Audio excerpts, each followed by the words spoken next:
Isinilang na triplet sa isang ospital sa Kidapawan sa North Cotabato kahapon. Dalawa sa mga sanggol ay babae, ang isa naman ay lalaki. Pinangalan ng Leia May, Ana May at Anthony ang malulusog na sanggol.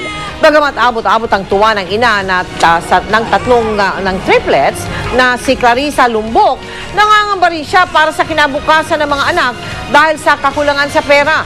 Problema din nila ngayong mag-asawa ang pambayad sa ospital. Humingi sila ng tulong sa may mabubuting loob para sa pambili ng gatas at gamit ng triplets. Si Mel Tiangco, ang inyong kapusong totoo. Ito pong Agosto, habang isinasagawa ang ating Kapuso 2020 I Project, nakilala namin si Edna Atole. Ang akala ni Edna, salamin ang sagot sa napakalabo niyang paningin. Pero natuklasan na ang kanyang mga mata ay malala pala ang problema. Kaagapay ni Edna sa loob ng 6 na taon ang pangalawa niyang salamin. Ang makapal na grado nito ang tumutulong sa kanya para makakita ng maayos. Nakalakihan niya ang malabong mga mata. Grade 3 pa lang po ako, malabo na po yung tingin ko pag yung napasok po ako sa eskwelahan. Hindi ko po siya makita pag nasa malayo ako, kaya nalapit po ako sa harapan ng blackboard. Gaya ni Edna, marami na rin pinagdaanan ang kanyang salamin. At kahit may lamat na, hindi pa rin ito pwedeng ipahinga. Hindi ko naman po namalayan na nagliliyab na kasi nasunog na po yung plastic. Ito po naanuhan na po nung nalusaw na plastic, kaya pumutok po siya nung naanuhan ng tubig. Ang dating frame nga nito, sumuko na. Sa tulong ng kapitbahay, nabigyan siya ng lumang frame kung saan ngayon nakadikit ang magagamit pang bahagi ng salamin. Hindi siya makapagpagawa ng bago dahil sa kakarampot na kita mula sa paggawa ng basahan.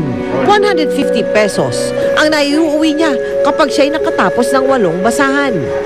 Pinagkakasya pa niya ito sa gastusin nilang mag-iina.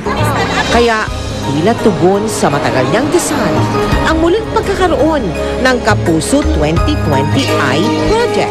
Subalit, hindi pa pala matutupad ang pagnanais niyang magkaroon ng salamin. Pag ganun kakapal salamin mo, ang vision mo parang telescope, tatanggalin na lang namin yung lens niya and then papalitan na lang namin yung aangkop dun sa grado niya. Halos mawala ng pag-asa si Edna sa kanyang nalaman. Sa salamin nga, wala na siyang maipambili. Paano pa kaya ang operasyon? Kaya ganun na lamang ang kanyang luha nang mabagin na hindi siya pababayaan. Ito malaking tanong, kaya ba ng operasyon na gawing malinaw ang mga mata ni Edna? Yan po'y malalaman natin bukas. Samantala, maraming salamat pong muli sa Integrated Philippine Association of Optometrists o IPAO na naging katuwang natin sa Kapuso 2020 I Project. Sa mga nais mag-donate sa GMA Kapuso Foundation, maaari po kayo mag-deposito sa aming mga bank account o kaya ay mag-log on sa www.kapusofoundation.com. Susunod! Eksklusibo! Congressman Manny Pacquiao sinimula ng pagsasanay para sa laban nila ni Antonio Margarito. Richard Gutierrez, totoo bang lumalabas kasama ang survivor castaway na si Solen Husaf? Justin Bieber, wagi sa MTV Video Music Awards. Tayong lahat, wagi dito sa 24 Oras.